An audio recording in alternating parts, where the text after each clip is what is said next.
On va commencer le cours d'aujourd'hui. J'ai d'abord une longue liste de dédicaces aujourd'hui. On est le combien? On est le lundi 5 août.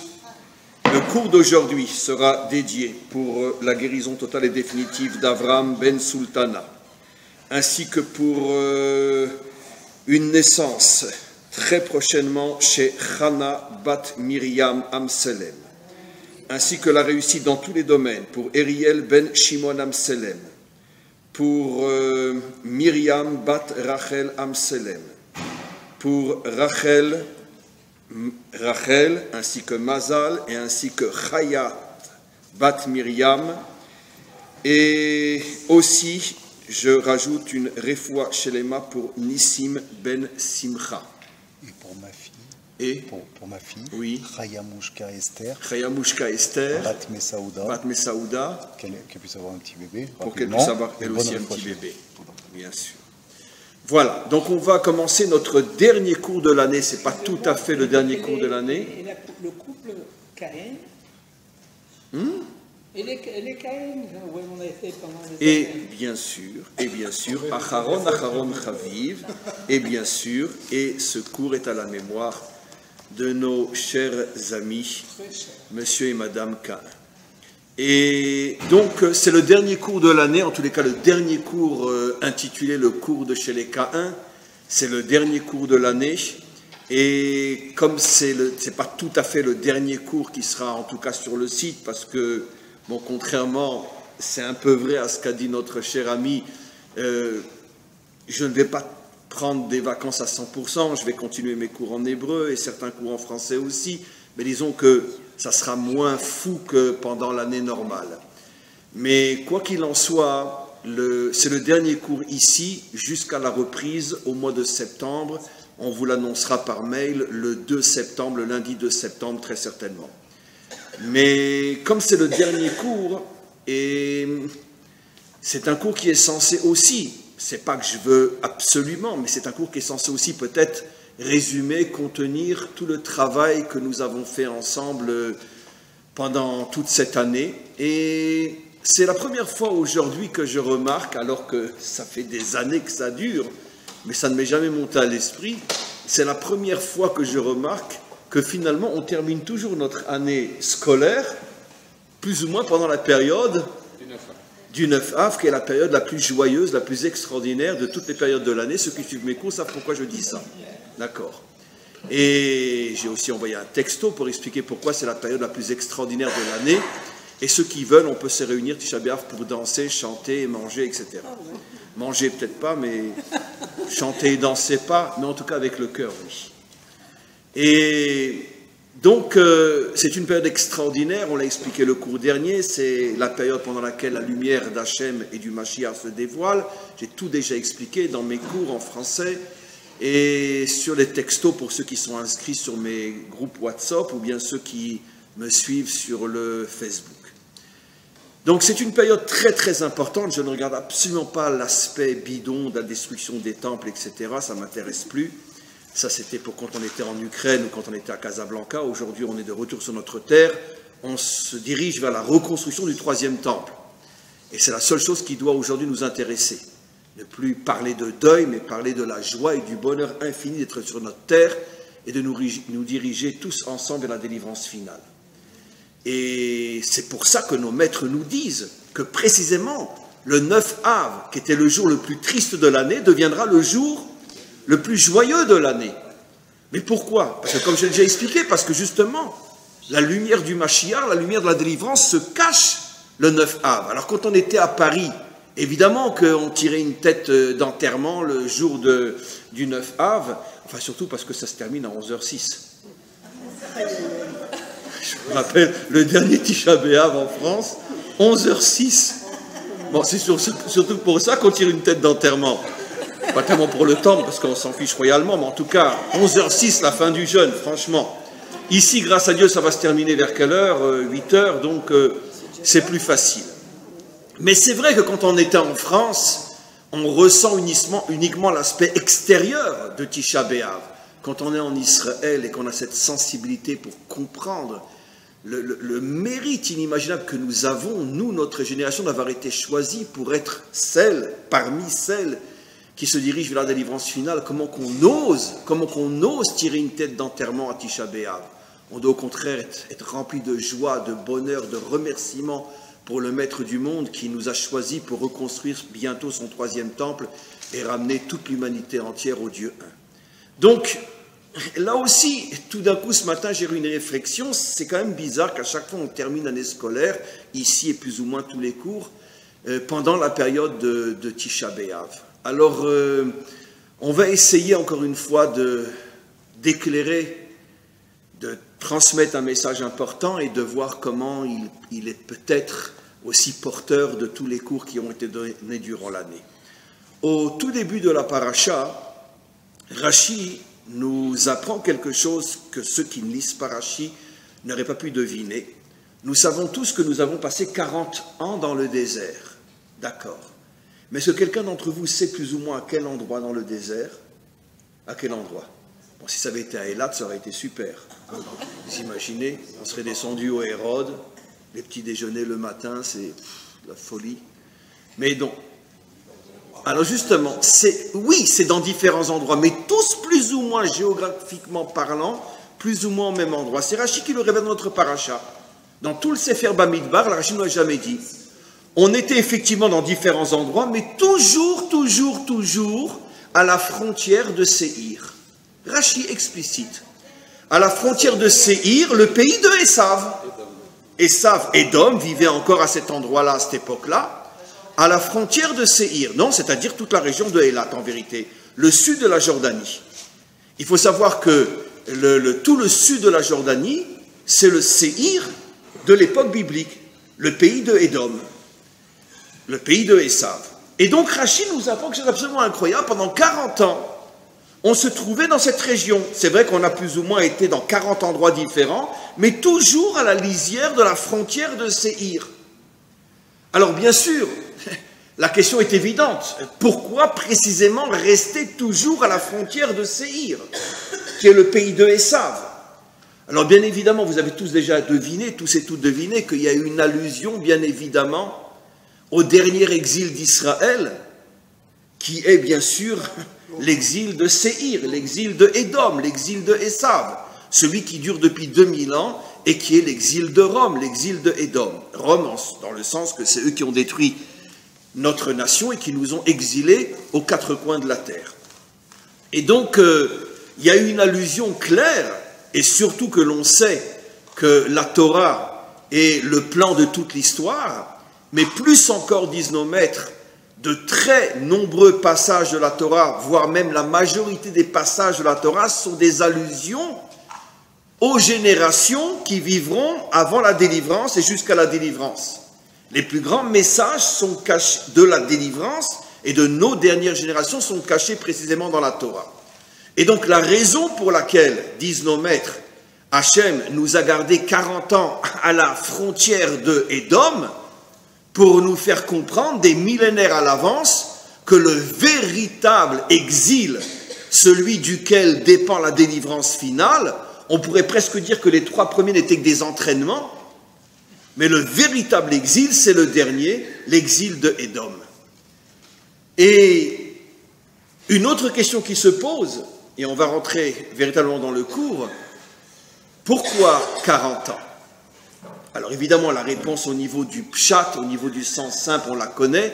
Pourquoi 40 ans? Parce que comme les explorateurs ont exploré le pays pendant 40 jours, et après ils sont revenus et ils ont dit du mal sur la terre d'Israël, alors Hachem leur a dit, c'est dans la paracha des explorateurs, chaque jour sera transformé en une année. Vous avez visité pendant 40 jours et vous n'avez pas été fichu d'encourager le peuple à rentrer sur sa terre, et bien vous serez en exil jusqu'à votre mort, toute cette génération-là, pendant 40 ans dans le désert. Ça, c'est le pshat. Mais évidemment, on ne peut pas en rester là, on est dans la Torah. Pourquoi le chiffre 40? Et s'ils avaient visité la terre pendant 35 jours, ou pendant 52 jours et demi, pourquoi 40? C'est clair que si c'est 40, c'est qu'il y a un sens au niveau du chiffre 40, qui se transforme en 40 ans. Pourquoi 40? D'autant plus que le chiffre 40, on va en reprendre dans quelques instants, on le retrouve À quel moment? Qu'est-ce qui a été donné en 40 jours? Ben, la Torah. La Torah, le Maboul aussi, c'était 40 jours, c'est très très juste. Jusqu'à ce que l'eau disparaisse, ça a pris 1 an. Mais la pluie était 40 jours aussi. Mais en tous les cas, les 40 jours du don de la Torah. Donc 40 jours pour visiter la terre d'Israël, 40 jours pour recevoir la Torah. Pourquoi le chiffre 40? Alors, vous êtes d'accord qu'on fasse un peu de Kabbalah? On s'y croit? On vient des Mekoubalim? Très bien. Alors, on va faire un peu de Kabbalah. On va voir quelle est la lettre qui correspond à la valeur 40. Le même. D'accord? Je t'aime. Non, c'est une manière de parler. Donc c'est le même. Très bien. Le même. Et c'est pour ça qu'on dit maman, je t'aime. On utilise plusieurs fois le même. Très bien. Et donc, d'ailleurs même en hébreu, maman se dit aime. C'est de là que vient le mot maman, aime. Et donc, le même. Est-ce que vous avez déjà posé la question, le même dans l'alphabet, il a quelle place? C'est la lettre plus ou moins du milieu, parce qu'en vérité, il y a ou 22 lettres, ou si on rajoute les 5 dernières, c'est 27. On va voir que c'est plus ou moins le milieu. C'est juste, mais pas mathématiquement le milieu. Mais par contre, avez-vous déjà compté Aleph, Bet, Gimel, quelle est la place du même dans l'alphabet? Je parle des 22 lettres fondamentales, je ne parle pas des 5 qu'on rajoute. De toute façon, même si on rajoute 5, ça ne change rien par rapport à ce que je vais dire. C'est? Pas tout à fait. La 13e. Le même est la 13e lettre. Aleph, Bet, Gimel, Dalet, He, Vav, Zain, Chet, Zain, Chet, Tet, Yud, 10, et après, Kaf, Lamed, Même, 13. C'est la 13e lettre. Donc, le même est la 13e lettre. Vous savez que ce n'est pas vraiment le milieu, parce que ce n'est pas le milieu des 22, et ce n'est pas tout à fait non plus le milieu des 27. Mais c'est plus ou moins le milieu. Mais ce n'est pas ça le cours. C'est la 13e lettre de l'alphabet. Allez, on continue, on est des Mekoubalim. Très bien.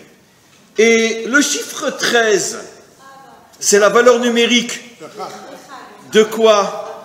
Déjà, ce que Muriel dit est extraordinaire. C'est la valeur numérique du mot Ahava, aimer. Je t'aime. On dit je t'aime. Et 13 est la valeur numérique du mot Ahava. C'est incroyable. Mais c'est pas ça.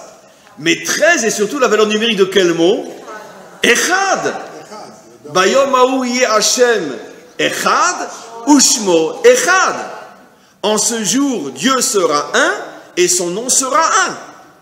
Donc, puisque le même est la 13e lettre de l'alphabet, et on va comprendre pourquoi, et que le chiffre 13 est la valeur numérique de Echad qui fait allusion à la délivrance, on comprend que le même est une lettre qui fait allusion à la délivrance finale où tout sera un. Et c'est la raison pour laquelle on a reçu la Torah en même jour, 40 jours, parce que quelle était la raison, la condition sine qua non pour recevoir la Torah qui se rappelle? Le peuple était uni. Qu'est-ce que dit Rashi? Que ish echad belev echad. On était comme un seul peuple, avec un seul cœur, comme un seul être. Bon, il était une fois. Ne vous inquiétez pas. Voilà. Vous savez très bien. 2 Juifs arrivent sur une île déserte. Combien de synagogues ils construisent? 3. Celle où je vais, celle où tu vas, et celle où ni toi ni moi on rentre. Très bien. Ok. Donc, il était une fois l'unité à l'intérieur du peuple juif. Mais quoi qu'il en soit, Rashi nous dit la condition pour pouvoir recevoir la Torah, qui est Ish Echad Belev Echad. Et c'est la raison pour laquelle la Torah est donnée en 40 jours. 40, la 13e lettre, pour faire allusion au fait que le chiffre 40, le même, est le signe de la délivrance finale. Vous comprenez aussi maintenant pourquoi Hachem voulait que ce qui aurait dû normalement bien tourner, la visite de la terre d'Israël par les explorateurs, a duré elle aussi 40 jours, parce que quel est l'endroit où va se dévoiler que Dieu est un? Eh bien, Kimitzion Tetze Torah. de Tzion sortira la Torah, en Israël. Donc, grâce à la Torah, on va dévoiler que Hachem est un, mais d'un autre côté, à quel endroit, ou plutôt à partir de quel endroit, le monde entier va comprendre que Hachem est un, à partir de la terre d'Israël. Et donc c'est la raison pour laquelle on retrouve à nouveau le chiffre 40 par rapport à la terre d'Israël. C'est fabuleux. Maintenant, vous comprenez pourquoi le chiffre 40 fait aussi allusion au dernier exil, l'exil de Esav. On est resté pendant 40 ans à la frontière de Édom avant de rentrer dans notre pays. Mais pour nous faire comprendre que le dernier grand exil, grand parce que c'est le plus grand de tous, 2000 ans, mais le dernier exil d'Israël, l'exil de Édom, c'est la force qui lutte pour empêcher l'unité dans le monde. C'est ça, véritablement, la force de Édom. Je ne vais pas reprendre des cours que j'ai déjà faits, mais je vais le faire très vite, parce qu'on a déjà consacré des cours à ce sujet-là. Mais vous comprenez maintenant pourquoi, à propos de quelle relation humaine le mot Echad est dit pour la première fois dans la Torah? Le couple. Al-ken ya'azov ish et aviv et imo. L'homme devra abandonner son père et sa mère, d'accord, Vedavag beishto, et se collera à sa femme. Pourquoi il doit abandonner surtout sa mère? Parce que s'il ne veut pas tuer sa femme, il doit s'éloigner de sa belle-mère. Et donc automatiquement, la Torah est très claire, si tu veux être collé à ta femme, abandonne ta mère. Parce qu'une belle-mère, c'est insupportable.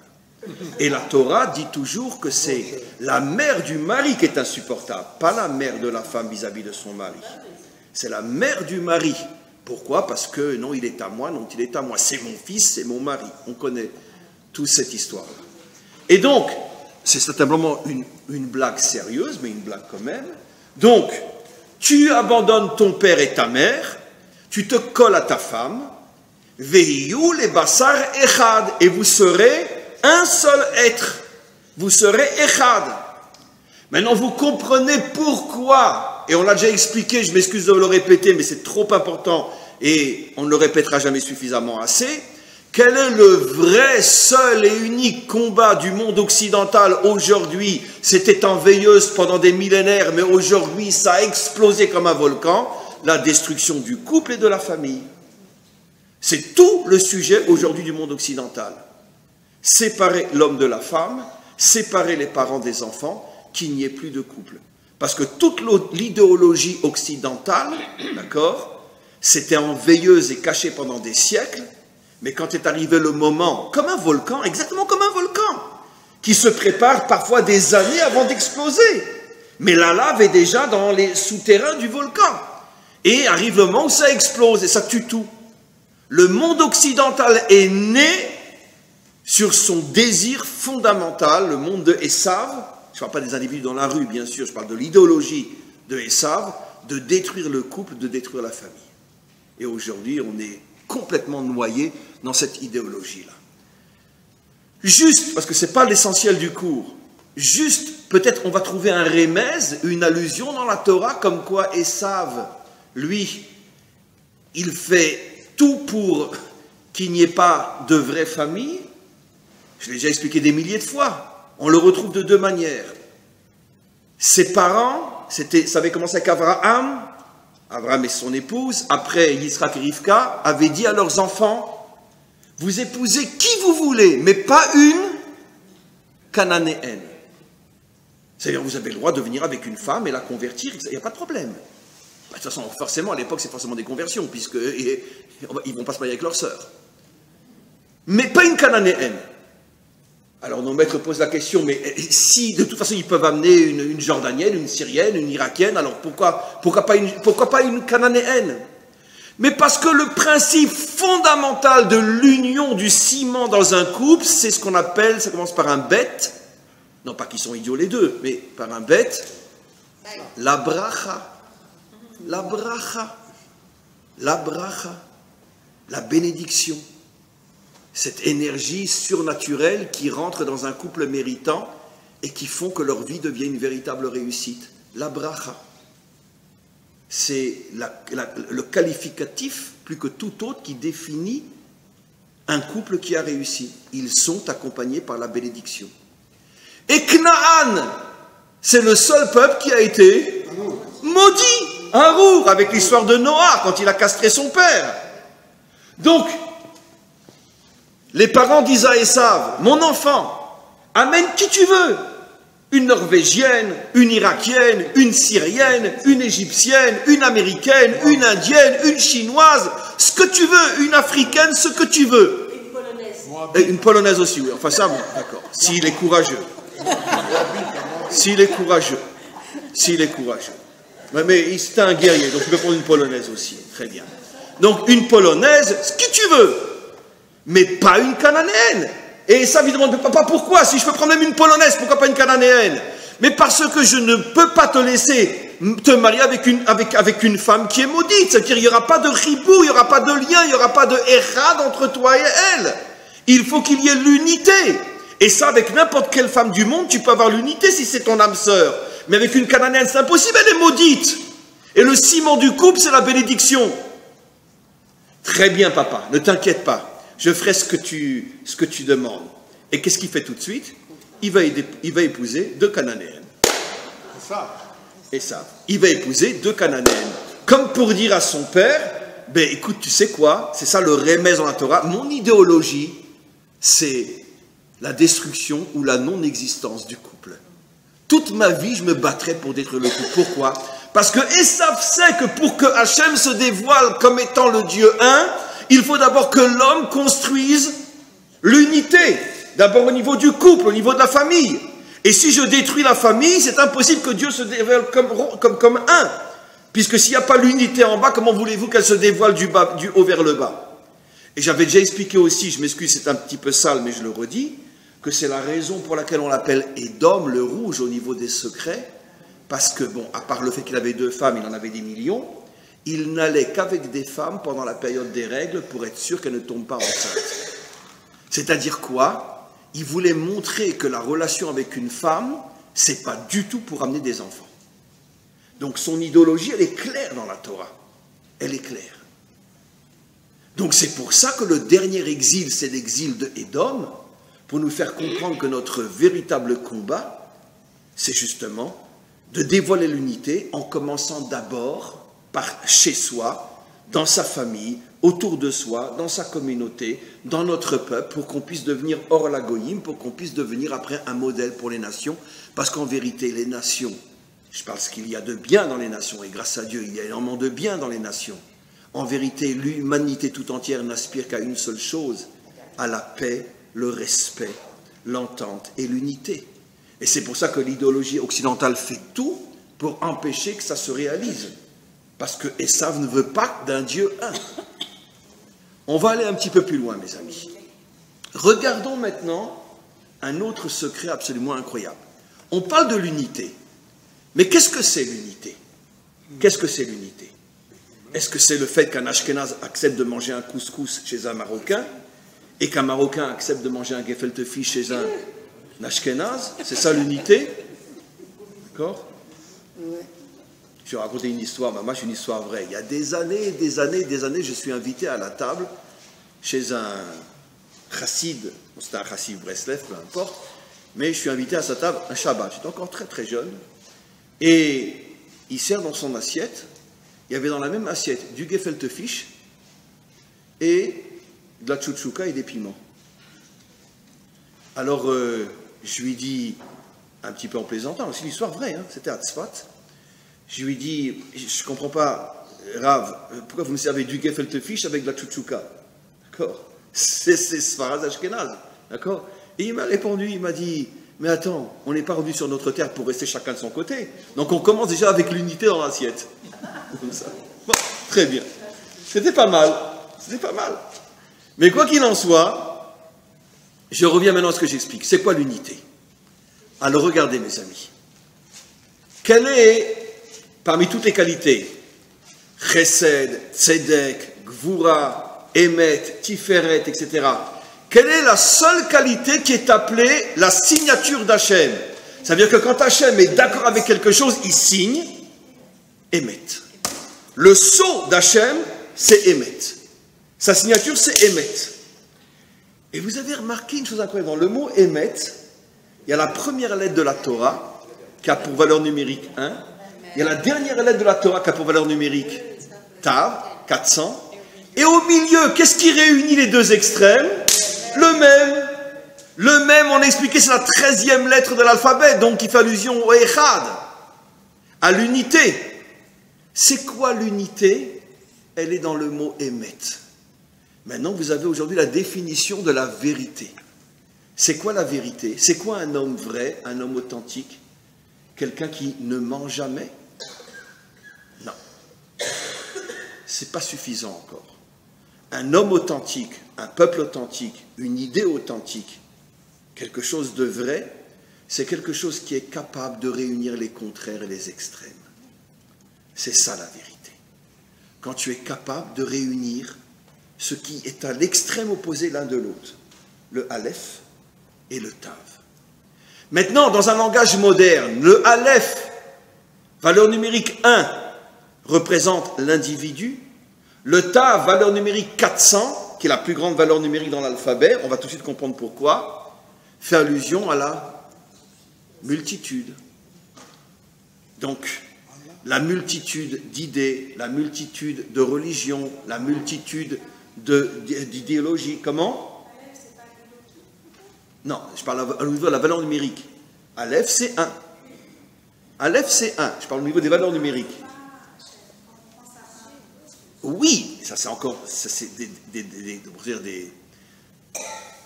des conséquences. Mais je parle au niveau des valeurs numériques. La valeur numérique de Aleph, c'est 1.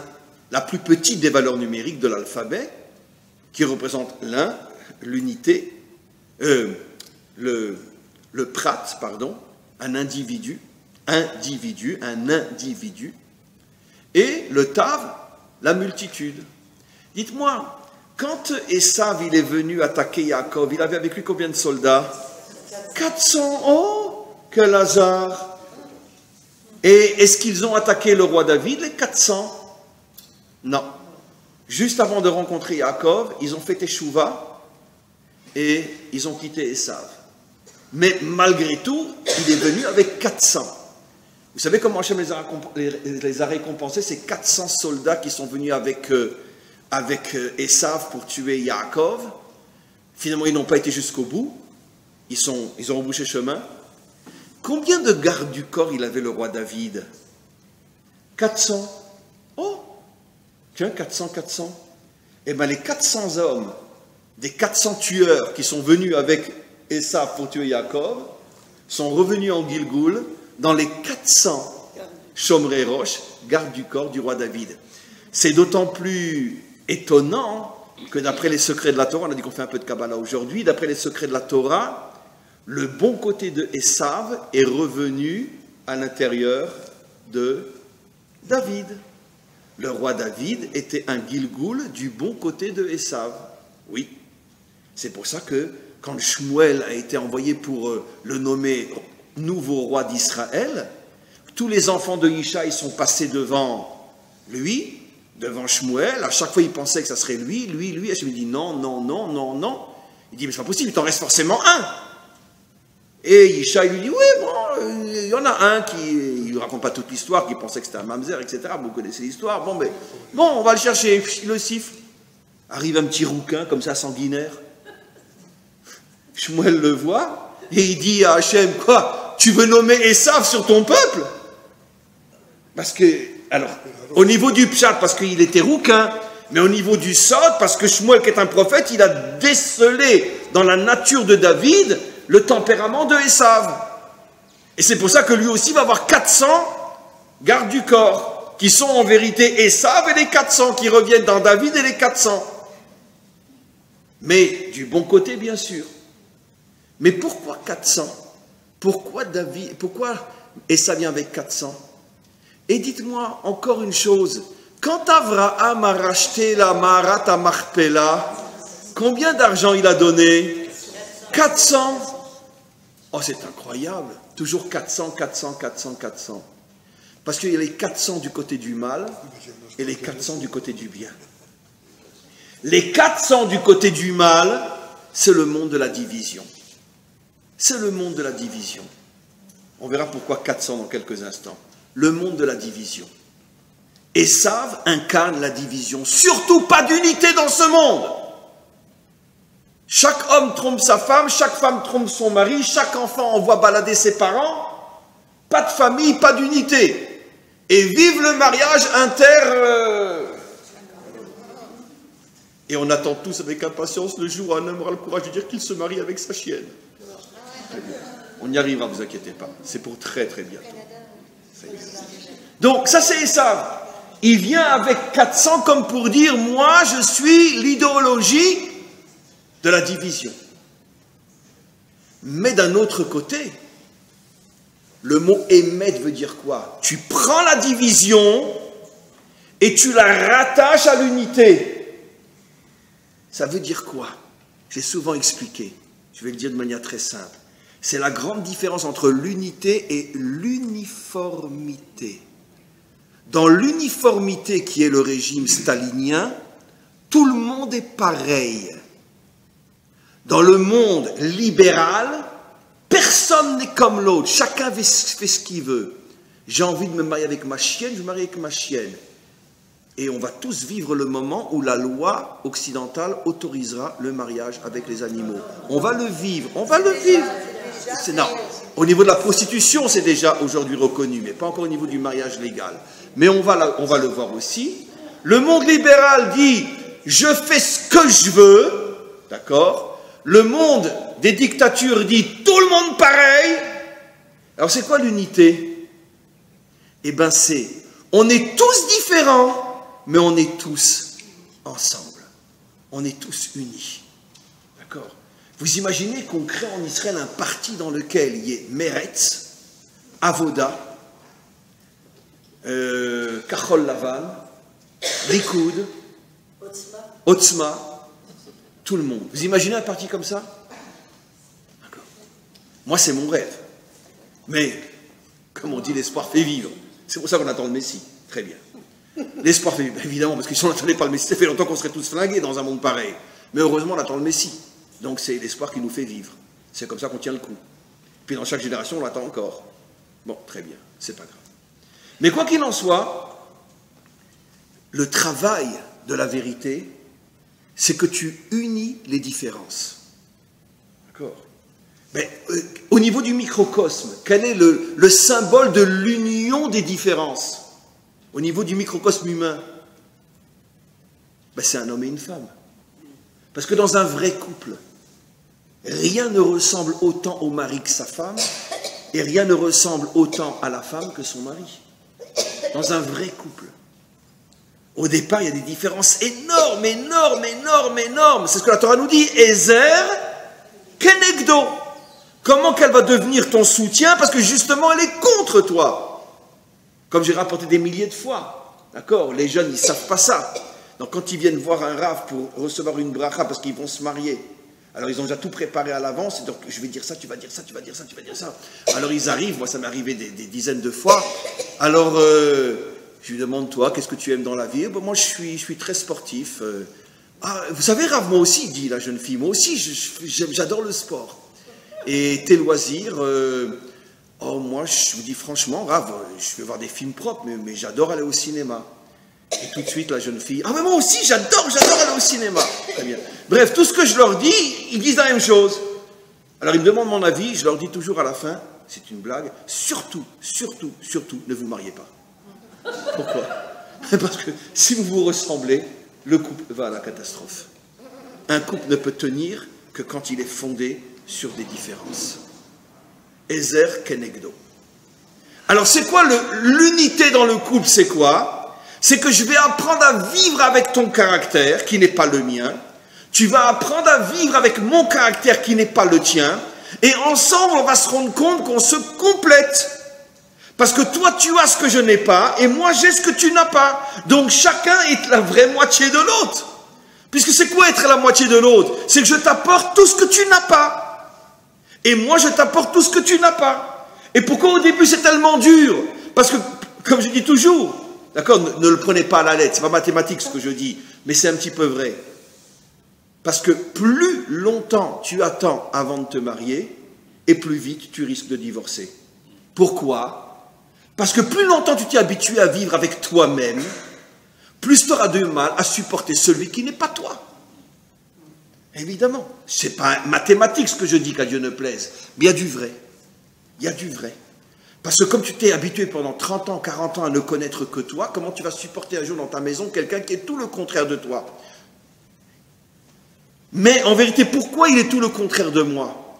Parce qu'il vient m'apporter tout ce que je n'ai pas, tout ce que je ne suis pas, ce que je n'aurais jamais été sans toi. Donc c'est normal que tu es différente de moi et que je suis différent de toi, puisque chacun doit apporter à l'autre ce qui lui manque. Donc c'est quoi l'unité? Si tu prends le Aleph qui représente justement, comme vous avez dit, l'unité, tu prends le Tav qui représente la diversité, et tu mets le même au milieu, c'est-à-dire que quoi? Que tu unis l'un et le multiple. Et ça, c'est ce que David a fait en reprenant les 400 soldats de Esav et en les amenant à être ses gardes du corps à lui, puisque David, par définition, est le symbole de l'unité, puisqu'il est le roi d'Israël qui est censé justement unir toutes les tribus d'Israël. Et pourquoi Abraham a acheté la grotte 400? Parce que quand elle était entre les mains de Ephron, Ephron, ça vient de quelle racine? Afar. Et qui c'est qui a été maudit, qui va manger la poussière? C'est le serpent. Et quel était le but simple et profond visé par le serpent? Pourquoi il s'est attaqué à Chava? Qu'est-ce qu'il voulait? Détruire le couple, séparer l'unité entre Adam et Chava. Il a réussi, pendant 130 ans, ils se sont plus regardés après la faute. Bien sûr, ce qu'il voulait, c'est détruire l'unité, parce qu'il savait, le Narash, que s'ils sont un, le premier enfant qu'ils vont mettre au monde va être le Mashiach. Et c'est pour ça que la valeur numérique de Nachash, c'est Mashiach. Comme on peut dire, moi je m'oppose à la venue du Messie. Je porte en moi la haine du Messie, la haine de l'unité. Donc je vais faire tomber Chava pour qu'elle se sépare de son mari. Bien sûr. Donc maintenant, on comprend des choses absolument incroyables. On revient à ce qu'on explique. Qu'est-ce qu'on était en train d'expliquer? Alors? Non, Ephron. Ephron, qui était en position de la Marat Marpella, fait allusion au serpent. Et c'est pour ça qu'il demande 400 pièces, comme pour dire, moi je suis le destructeur de l'humanité, de l'unité. Mais mes amis, mais qu'est-ce qui se trouve en vérité finalement dans la Méhara? Pourquoi Abraham voulait la Méhara? Qui se trouvait déjà dans la Méhara avant Abraham? Le premier couple fondateur de l'humanité, Adam et Chava. C'est-à-dire Adam et Chava qui sont le symbole finalement des 70 nations.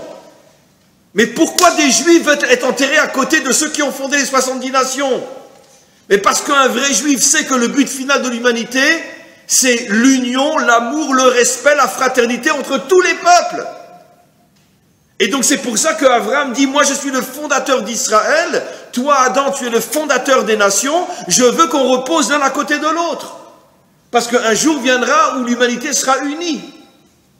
Et pourquoi Ephron veut 400 pièces? Parce que Ephron dit, moi je ne veux pas l'unité entre les nations et Israël. Il faut bien qu'il y ait un bouc émissaire sur terre pour être responsable de tous les malheurs du monde. Donc les youpins, vous ne vous mettez pas à côté de nous. D'accord? Vous ne mettez pas à côté de nous. Mais Abraham a gagné, il prend les 400 pièces, il les lui donne. Parce qu'Abraham lui dit, moi je suis capable d'unir la diversité. D'accord? Je suis capable. Et ça c'est la source de la bracha, bien sûr. L'union entre l'homme et la femme. C'est la source de la bracha. La bénédiction se trouve là où il y a l'unité dans la diversité. C'est pour ça qu'on est très, très, très, très mal barré sur le plan politique en Israël, même sur le plan religieux. D'accord? Parce que moi je suis Chabad, moi je suis Breslev, moi je suis Ashkenaz, moi je suis Sfarad, moi je prie dans un sidour algérien, moi je prie dans un sidour marocain. Bon, ça fait 71 ans qu'on est revenu sur notre terre et il y a encore des juifs qui prient dans un sidour marocain. Je m'excuse, j'insulte personne, mais pareil, il y a des juifs qui prient dans un sidour lituanien. Non mais attends, je veux dire, C'est pour ça que j'ai espoir fait vivre, on attend le Messie, Hachem.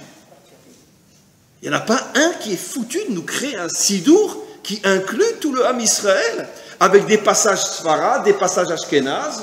Vous imaginez? Sfard, non. Moussar Sfard, c'est soi-disant. Disons que c'est un peu mieux, c'est vrai. C'est un peu mieux. Mais c'est beaucoup plus Ashkenaz que Sfarad, le Moussar Sfard. Beaucoup plus. Comment? Ça veut dire qu'il y a des passages pour tout? Oui, mais Achid, ça veut dire qu'il demande à tous les soldats de prier dans le même sidour, mais ce n'est pas un sidour qui contient tous les aspects de toutes les facettes d'Israël, c'est ça que je veux dire. Vous imaginez dans un Shmona Esrei qu'une bracha on la fasse à l'Ashkenaz et une bracha on la fasse à la Sfarad. Une bracha on la fasse à la Chassid et une bracha à l'Ashkenaz. Mais ça c'est le sidour de la délivrance. Il n'y a pas encore un maître dans ce pays qui a été fichu de penser à créer un sidour pareil. Même s'il ne va pas le vendre, mais au moins fais-le. Au moins fais-le. Non. Vous êtes d'où vous? Ah, moi je suis de Casablanca. Tiens, voilà, prends ton sidour. Et toi t'es d'où? Moi je suis de Tunis. Tiens, prends ton sidour. Mais attends. Ah, pourquoi? Comment? Oui, mais il faudrait qu'il soit moitié Ashkenaz et moitié Sfarad. C'est ça le problème. Alors, c'est la grande dispute qu'il va y avoir quand Mashiach va venir. Qui sera son âne? Alors les Ashkenazim vont dire, je suis d'accord que mon âne soit Sfarad. Et les Sfaradim vont dire, je suis d'accord que mon âne soit Ashkenaz. Et c'est ça le problème. Alors ça va être très très compliqué. Vous imaginez? C'est pour ça qu'il n'a aucune chance de venir, le Mashiach. Il va être quoi? S'il n'est pas Chabad, les Lubavitch vont dire non, on n'en veut pas. S'il n'est pas Breslev, non, tu n'as jamais été à Ouman, on ne peut pas te suivre. S'il est Sfarad, les Ashkenazim vont dire, on ne veut pas d'un Marocain. Voilà. S'il est Éthiopien, il n'a aucune chance. Même pas de sortir chez lui. Alors, vous imaginez? Il va être quoi, le Mashiach? Non, mais je suis sérieux, mais arrêtez de dire on attend le Mashiach. Concrètement, il va être quoi? Il va être quoi? Dans le monde d'aujourd'hui, je parle. Dans le monde d'aujourd'hui où chacun il a son sidour, il a son repas de Shabbat, il a sa nostalgie. Je vais revoir mon Casablanca. Je veux dire, bah bien sûr. Mais oui, c'est compliqué, c'est très compliqué. Non, mais c'est très sérieux. Donc vous vous rendez compte que le Hémet, ça veut dire garder les différences, mais les unir autour d'un concept qui arrive à tout réunir. Vous vous rendez compte que c'est pas facile le Hémet. Le Hémet, c'est pas facile, c'est pour ça que Hachem nous dit, c'est ma signature le Hémet. Je ne signe que là où je trouve le Hémet. Et c'est pas évident. C'est pas facile. Alors on n'a pas fini. Malgré tout, comment qu'on peut arriver au Hémet? Alors vous vous rappelez tous ce midrash extraordinaire qui nous dit que quand Hachem a voulu créer le monde, il a amené les 4 qualités fondamentales, la bonté, la justice, la vérité et la paix. Et il a demandé à chacune des qualités, est-ce que tu es d'accord pour qu'on crée l'homme? Vous vous rappelez ce midrash? La justice a dit, tu peux créer l'homme car l'homme sait être juste. L'homme sait être juste, oui. Même la mafia, elle a ses règles et ses lois. Je dirais même plus qu'il est plus dangereux d'enfreindre une règle de la mafia que d'enfreindre une règle de l'État. Alors là, 1 millimètre tu bouges, t'es mort. Donc même la mafia, elle est fondée sur... Non, je suis très sérieux, il y a des lois dans la mafia, il y a des véritables lois. Et on ne s'amuse pas à faire ce qu'on veut quand on est un mafionnaire. Il y a des lois, on respecte les lois. Pendant très très très longtemps, par exemple, El Capone, etc. Et il y avait aussi, comment s'appelait ce grand mafionnaire juif à New York? Non, il y avait un nom ashkénaze. Comment? Lansky. Oui. Ils avaient une règle que quand on descend quelqu'un pour lui faire payer une trahison, on ne touche pas à sa femme et ses enfants. Il y a eu une histoire très connue où, bon, peut-être par erreur, peu importe, quand celui qui est envoyé par El Capone pour tuer quelqu'un qui avait dénoncé, etc., et il se trouvait avec sa femme et ses enfants, et bon, il a mal tiré ou bien tiré, peu importe, et la femme est tombée aussi. Quand il est rentré, le Capone l'a tué sur le moment. Il dit, nous, on a des règles, d'accord? On ne touche pas aux femmes et aux enfants, sauf si c'est une femme qui a trahi, mais c'est la femme d'un traître, on ne touche pas aux femmes et aux enfants. Il y avait des règles, c'est des gens bien. Vraiment, des règles. Ok. Donc, la justice dit, non, mais c'est vrai, la justice dit, et on peut créer l'homme, parce que ça n'existe pas un groupe, une société sans règles, sans loi. Après, on demande à la bonté. Alors la bonté, elle dit, écoute, moi, en français, le B est à côté du C, donc tu peux créer l'homme, il n'y a aucun problème.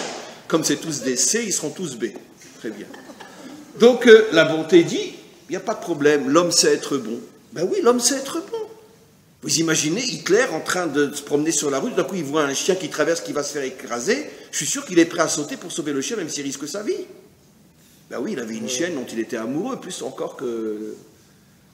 Voilà. On ne sait pas trop ce qu'il faisait en cachette, mais enfin bon, bref. Mais quoi qu'il en soit, je veux dire, il avait une chienne, il était amoureux de sa chienne. Toute sa vie, il était avec sa chienne. Et il l'aimait tellement que quand il s'est suicidé, il n'a pas pris sa chienne avec lui. Il l'a laissé, il l'a confié à quelqu'un de sa famille, et la chienne a survécu. D'accord. Donc, évidemment que Hitler aussi savait être bon. C'est des qualités qui se trouvent partout. D'accord. Ben oui, c'est horrible ce que je dis, mais c'est vrai. Mais je fais exprès de le dire. Parce que même quelqu'un d'aussi monstrueux qu'Hitler, dans les domaines que lui avait choisis, il pouvait être bon. Ça n'existe pas, on n'a encore jamais trouvé une créature. Je veux dire, même Daesh est très très bon. Parce qu'il coupe des têtes et il les donne aux enfants pour jouer au football. Eh bien donc ils sont très bons, ils ont pitié de leurs enfants qui peuvent jouer au football. Très bien. Ok, bon, c'est insupportable, mais c'est pas grave. On les a vus ces vidéos, hein. On les a vus, mais après elles ont été censurées, au bout de quelques jours elles ont été retirées. Mais les enfants jouent au football avec des têtes, absolument. Et donc, après Hachem demande à la vérité. La vérité répond, non, c'est hors de question, tu ne crées pas l'homme, ce n'est qu'un menteur. Ce n'est qu'un menteur. La vérité ne fait pas de nuance, il y a...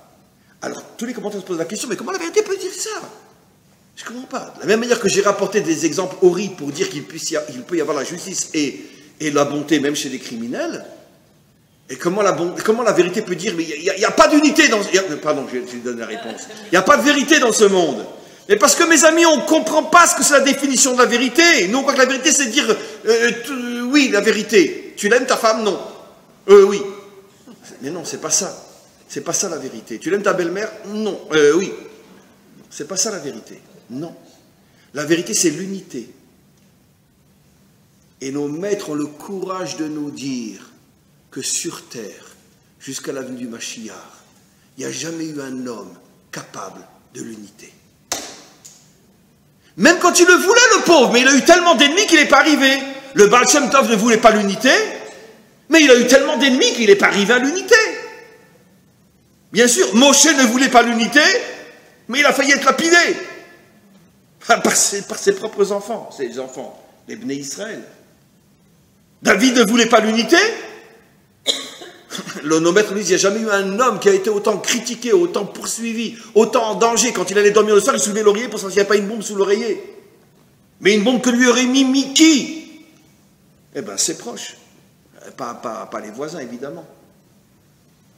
Bien sûr qu'il voulait l'unité, mais il n'est pas arrivé à l'unité. Il n'est pas arrivé à l'unité. Il y en a un qui a failli y arriver, il s'appelait comment? Shlomo, Shalom. Pendant 40 ans, pas de guerre, etc. Mais d'un autre côté, voilà. D'un autre côté, c'est quand même à cause de lui que finalement, dans la génération de son fils, quelques années après, il y a eu le schisme.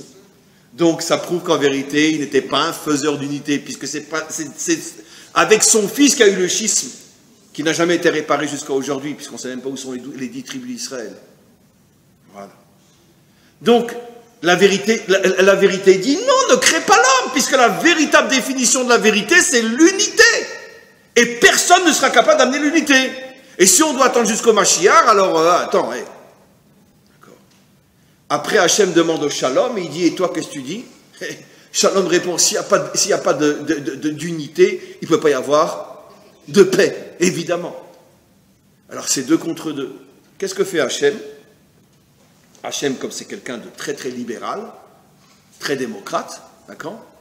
Eh bien, il prend la vérité, il la fout par la fenêtre. Comme ça, il ne reste plus que 2 contre 1. Et on crée l'homme. Il jette la vérité par la fenêtre. C'est un vrai dictateur. Puisque, au lieu de dire, bon, ben écoutez, on va renégocier, on va voir. Donc, Hachem est pressé. Ça me dérange qu'on n'arrive pas à créer l'homme. Il prend la vérité, il la jette par la fenêtre. D'accord? Et il crée l'homme, 2 contre 1. Après, il regarde par la fenêtre, c'est toujours le Midrash, puis il voit la vérité se relever comme ça, et puis qu'il regarde Hachem tout en haut, parce que le débat était dans le ciel, bien sûr, et puis la vérité dit la chose suivante, Emet, mais Eretz, Titzmar. La vérité poussera à partir de la terre. Et si vous prenez les premières lettres de Emet, Me'eret, Titzmar, vous avez à nouveau le mot Emet, la vérité. Comme pour dire qu'elle n'a pas seulement dit, c'est dans son essence. La vérité ne peut jaillir que de la terre. La vérité dans le sens d'unité. Alors, qu'est-ce qu'on comprend de là? Ben, on comprend de là 2 choses. La première qui est la plus facile. Tant que nous ne sommes pas revenus sur notre terre, c'est impossible et impensable de parler d'unité. D'accord? Vous imaginez peu importe, un enseignant arabe, un rabbin, peu importe, quelque part à New York ou à Anvers, ou peu importe à Paris, qui tout d'un coup va faire un discours sur l'unité du peuple juif. Impossible. Impossible, impensable, stupide et idiot. Pourquoi? Parce que en Galoute, le peuple juif est dispersé aux 4 coins de la terre. Comment tu peux parler d'unité alors qu'il n'y a pas de nation? Il n'y a pas un endroit où tous peuvent être regroupés. C'est impossible, impensable. Donc c'est un discours inacceptable. Maintenant, je vais vous révéler quelque chose d'extraordinaire. On a dit que le même, c'est la lettre de l'unité. Je n'ai pas encore expliqué pourquoi. Il faut que j'aille vite. Le même. Mais regardez, vous avez déjà vu comment est écrit un même dans un Sefer Torah? Pas dans un livre comme celui-là, Sefer Torah. C'est un kaf avec un vav. Collé. Kaf et vav. 20 et 6, ça fait combien? 26, c'est la valeur numérique de qui? De Hachem. Maintenant, vous comprenez pourquoi pendant toute l'histoire, nous n'avons pas le droit de prononcer le nom d'Hachem tel qu'il s'écrit? Parce qu'il n'y a pas d'unité dans ce monde. Il n'y a pas d'unité. C'est pour ça. Et l'endroit où il y en a vraiment le moins, c'est quand on est en exil. Donc, interdit de prononcer le nom d'Hachem tel qu'il s'écrit. On dit Adonai, qui sont d'autres lettres qui n'ont rien à voir avec ce qui est écrit. Très bien. On peut, quand on donne un cours de Torah, on peut prononcer les autres noms divins. C'est le psak de Rav Ovadia, Yosef. Et donc, on ne le prononce pas tel qu'il s'écrit. Maintenant, on comprend donc, le même c'est Havayé, le même c'est 13, le même c'est Echad. Qu'est-ce que ça veut dire, encore une fois, que la vérité pousse à partir de la terre? Première condition, il faut qu'on soit sur notre terre. Si on n'est pas sur notre terre, on ne peut pas parler d'unité. Maintenant, vous me direz, d'accord, mais on est revenu sur notre terre, est-ce qu'il y a de l'unité? Alors, je répondrai, ça va être la fin du cours, je répondrai ce que j'ai déjà dit des milliers de fois. Imaginez-vous que pour la première fois, un homme dont la femme est enceinte, on lui laisse voir par ultrason à quoi ressemble l'embryon dans le ventre de son épouse. Et puis c'est un ultrason hyper perfectionné, et il voit l'embryon au bout de 4, 5, 6 semaines. Vous savez à quoi il ressemble un embryon dans le ventre de sa mère au bout de 4, 5, 6 semaines? Un lézard. Oui. Après, plus tard, il ressemble à un mongol. C'est seulement, on va dire, à partir de 6 mois, etc., qu'il commence à prendre une forme agréable, humaine, agréable. Mais pendant les premiers mois, il est horrible. Alors imaginez-vous que le papa, il voit que sa maman, elle va mettre au monde un lézard, parce qu'il ne sait pas que ça va évoluer, et puis il dit, sortez-le tout de suite, il prend un couteau, il ouvre le ventre de sa maman, et il le jette. J'ai déjà expliqué des milliers de fois, mes amis, c'est l'erreur insupportable qu'ont fait combien d'hommes de Torah, lorsqu'ils ont vu que Herzl parlait du retour d'Israël, que Ben Gurion parlait du retour d'Israël, ils se disent quoi? C'est ces tarés mentaux-là qui vont nous ramener sur notre terre, on dirait des serpents. Ben oui, ben tu sais, ton fils aussi, avant de devenir le beau petit garçon qu'il est, ben il avait une tête de lézard, hein, excuse-moi. Mais c'est comme ça qu'Hachem a créé le monde, il y a une évolution. Il faut avoir le temps, la patience, que tout se transforme, tout devient bien. Mais si tu fais ce que certains ont fait, ah non, non, on ne veut pas d'Herzl, allez, qui aille se faire voir. On reste en galoute. Eh oui. Heil Hitler. On reste en galoute. Ah ouais, mais tu vas y rester pour longtemps. Bien sûr. Donc, on ne jette pas le lézard. Parce que le lézard, il va devenir un joli petit garçon, jolie petite fille dans 9 mois. Laisse le temps. On ne peut pas tout de suite avoir ce qu'on veut. Il y a un processus. L'arbre porteur de fruits, avant, c'était qu'une toute petite graine. Et quand on l'a mis dans le sol, elle a pourri, il ne restait rien. Et de cette pourriture-là est ressorti un arbre extraordinaire. D'accord? Et quoi? Et dites-moi, parlons du Mashiach.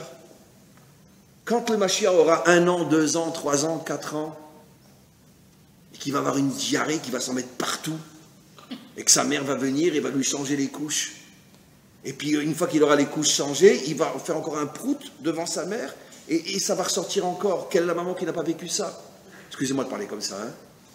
Vous imaginez que ça va devenir le Mashiach, ça, un jour? Un enfant qui éclabousse une colique dans la figure de sa mère, comme toutes les mamans l'ont vécu au moins une fois, en changeant les couches d'un bébé. Et ça va devenir le Mashiach, ça. Ben oui, ça va devenir le Mashiach. Ben, il proute et il fait des coliques. Ben oui, parce que le nôtre, en tout cas, il ne viendra pas du ciel. Hein. Non, non, c'est pas le Fils de Dieu. Il descend pas du ciel. Il a des couches, il pète et il éclabousse. Excusez-moi. Non, mais parce que des fois on oublie. On est obligé de... C'est ça être juif. C'est être fou. C'est oser dire la vérité. Très bien. Donc, ben oui. Alors vous imaginez que tout d'un coup, quelqu'un rentre dans la maison où on est en train de changer les couches du Mashiach, et puis il vient d'éclabousser sa mère, et puis tout d'un coup rentre un prophète et il dit « C'est un Mashiach ! C'est le Messie !» D'accord. Les gens vont dire ça, un pétard comme ça, c'est le Mashiach. Non mais attends. Mais nous, on attend quelqu'un qui descend d'un nuage. Non, c'est pas. Voilà, c'est un Mashiach. D'accord. Donc, Bekitsour, il faut savoir attendre et être capable de voir les transformations jour après jour, semaine après semaine, mois après mois, année après année. Et maintenant, je vous pose une question, mes amis. Il y a 70 ans, 71 ans, notre État est né. Ça a changé en bien ou pas? Ah, quand même, mince, alors on a un super vin, on a plein de fromages, on a des endives, on a aujourd'hui les croissants et les baguettes et les petits pains parisiens. Quand même, ça a évolué. Mais pas que. Pas que. Dites-moi, il y a 71 ans, vous rentrez à la Knesset, vous cherchez quelqu'un qui a une kippa sur la tête. Combien vous en trouvez? 1,5. Aujourd'hui, vous rentrez à la Knesset, vous cherchez quelqu'un qui a une kippa sur la tête. Combien vous en trouvez? Presque la moitié. Très bien, j'ai pas fini.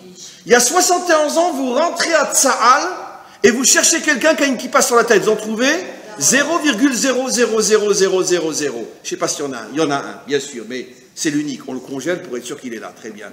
Vous rentrez aujourd'hui, pas seulement à l'armée, vous rentrez aujourd'hui dans le club des jeunes officiers de l'armée israélienne. La majorité ont une kippa sur la tête. La majorité a une kippa sur la tête. Non, de plus en plus de kippa noires aussi. De plus en plus. On en a déjà parlé. De plus en plus. De vraies kippa noires, nébrakiennes, sur la tête, des officiers. Absolument. De plus en plus. Donc, c'est clair que le lézard, il commence à prendre une forme humaine. Il fallait lui laisser le temps de se développer. Et on n'est pas du tout, on n'a pas fini, on est peut-être au 5e mois, au 6e mois. Par rapport à l'échelle de l'histoire, 9 mois chez une femme, ça peut être 90 ans ou 100 ans au niveau de l'histoire d'un peuple. Mais on voit qu'il y a une progression. C'est ça ce que la vérité dit. Emet, me'eretz, pourquoi titzmar? Pourquoi l'exemple de pousser? Parce que pousser, ça part de rien, ça part d'une graine. Ça part d'un pourrissement de graines. Et quand ça pousse et quand ça commence à traverser le sol, il n'y a pas encore les fruits, ça va prendre encore le temps. Laisse le temps et confiance. La vérité sort de la terre. Et nos maîtres nous disent, quelle est finalement, on va s'arrêter, la force qui nous permet d'atteindre la vérité? La Emouna. Le matin, après le Shema Israël, on dit le mot Emet. Et le soir, après le Shema Israël, on dit le mot Emouna. Emet ve Emouna. Pour atteindre le Emet, il faut la Emouna. Traduit dans un langage moderne, pour atteindre la vérité, il faut la patience et la confiance. Et aujourd'hui, notre génération peut être sûre que grâce à Dieu, notre retour sur notre terre va en évoluant d'une manière positive. Et peut-être que nous, si on est encore la génération 5e ou 6e mois, on ne verra peut-être pas le 9e mois, on ne verra peut-être pas la naissance de l'enfant. Mais ce qui est sûr, c'est que chaque génération est un mois de plus dans la période de la fécondation, de la grossesse jusqu'à la naissance. Je termine juste, excusez-moi, parce que je ne peux pas ne pas le dire. Pourquoi le même est le symbole de tout secours? Parce que nos maîtres nous disent à partir de quel jour, et les gynécologues sont d'accord aujourd'hui, à partir de quel jour la chose commence à devenir un être vivant? Après le 40e jour. Ouah, quel secret. Ah, ça valait, c'était le groupe qui termine l'année, hein. Ça valait. Et aussi, on dit 40 jours avant la naissance, on dit déjà la fille d'un tel avec le fils d'un tel. Donc vous voyez que nos maîtres nous disent que la vie commence dans le ventre de la mère à partir de 40 jours. Donc le chiffre 40, c'est le chiffre de la vie, c'est le chiffre de l'unité, c'est le chiffre de la vérité. Et la seule chose qui nous reste à faire après un cours comme ça, d'accord, pas en public parce que ça ne se fait pas, mais à Tisha B'Av, chacun là où il est, vous dansez, vous chantez, vous dites merci à Hachem, parce que n'oublions pas que Tisha B'Av, c'est le jour anniversaire du Mashiach. Et donc un jour anniversaire, on ne porte pas le deuil. Seulement à l'extérieur, on fait comme tout le monde, on fait semblant. Pourquoi tu es triste? Parce que les deux temples ont été détruits. Très bien. Mais nous, on n'est plus là-dedans. Nous, on est dans la reconstruction. On est dans la période de la grossesse. On va bientôt voir l'enfant naître. On va bientôt voir la reconstruction du troisième temple. Et c'est pour ça que dans notre fond intérieur, pas en public bien sûr, on a le droit et le devoir aujourd'hui de vivre Tisha B'Av d'une manière très différente de la manière dont on vivait quand on était encore dans le 19e à Paris. Oui. Comment? Non, le Shulchan Aruch nous interdit de manifester notre joie à l'extérieur. Ça, j'ai pas dit. Mais à l'intérieur, on ne doit plus aujourd'hui être brisé, etc. Parce qu'on ne doit pas être enfermé dans le passé, parce qu'on oublie dans quel présent on est. On est dans un présent de reconstruction. Donc tu gardes le deuil extérieur, mais à l'intérieur, tu dois comprendre que les temps ont changé. Non, c'est pas difficile. C'est pas difficile. Pourquoi c'est pas difficile? Je vous sais que je vais vous donner un exemple pour terminer, d'accord? Quelqu'un va au shiva d'une personne qui a vécu bien, sans être malade ni rien. Elle est morte pendant la nuit à l'âge de 98 ans. C'est sûr qu'extérieurement, bon, on ne va pas s'amuser à dire c'est super, mais intérieurement, si cette personne c'était injuste, qui a toute sa vie fait du bien, qui a vécu jusqu'à l'âge de 98 ans, sans être malade, sans être infirme, sans aller à l'hôpital, dans votre fond intérieur, vous ne vous dites pas, waouh, où il doit être aujourd'hui. Waouh. Donc, à l'extérieur, mais à l'intérieur. Vous voyez donc que c'est possible. Ça veut dire que c'est comme ça qu'on doit vivre aujourd'hui, ces moments-là sur notre terre. On doit se rappeler, comprendre qu'on n'est plus aujourd'hui ni à Paris, ni à Meknes, ni à Moscou. On est à Jérusalem. On fait partie d'un peuple qui se dirige à toute vitesse vers la délivrance finale. Amen.